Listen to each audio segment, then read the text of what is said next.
شهر رمضان الذي أنزل فيه القرآن هدى للناس وبينات من الهدى والفرقان فمن شهد منكم الشهر فليصمه.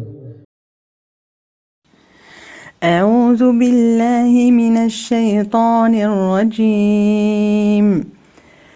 بسم الله الرحمن الرحيم. وهو الذي يتوفاكم بالليل ويعلم ما جرحتم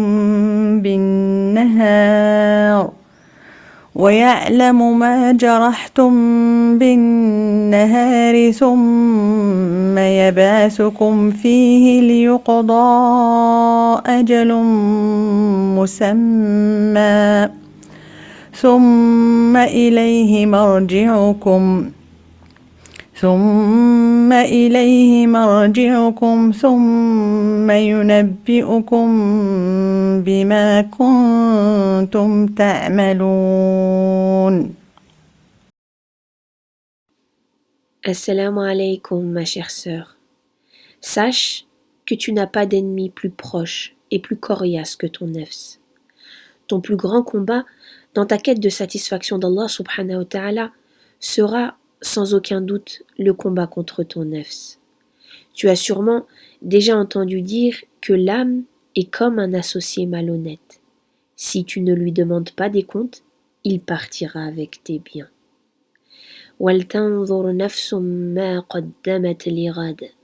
Que chaque âme regarde ce qu'elle a avancé pour demain.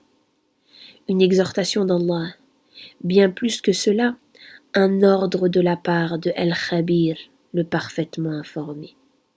Il est donc important que tu prennes le temps au minimum chaque soir avant de t'endormir de faire un bilan de tes actions, de dresser ton examen de conscience. Mais comment dresser son examen de conscience?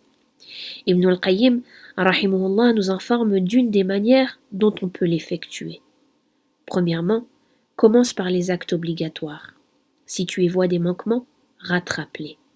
Deuxièmement, jette un œil sur les interdits. Si tu t'aperçois en avoir commis, rachète-toi par le repentir, l'imploration de pardon divin et par l'accomplissement de bonnes œuvres qui effaceront les mauvaises. Troisièmement, juge ton âme sur la distraction, al-ghafla. Rattrape-toi par l'invocation et l'évocation d'Allah subhanahu wa ta'ala. Quatrièmement, juge ton âme sur les actions des sens, sur les paroles formulées par la langue, sur le regard des yeux, sur ce que les oreilles ont entendu. Quelles étaient tes motivations? Pour qui les as-tu fait? De quelle façon?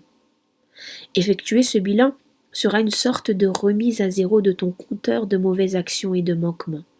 Cela te permettra de pouvoir repartir avec une bonne base et pouvoir aspirer à davantage le jour suivant.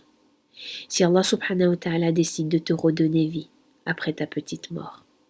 De plus, si tu habitues ta personne à se rendre des comptes ici-bas, la pesée de l'au-delà sera plus aisée.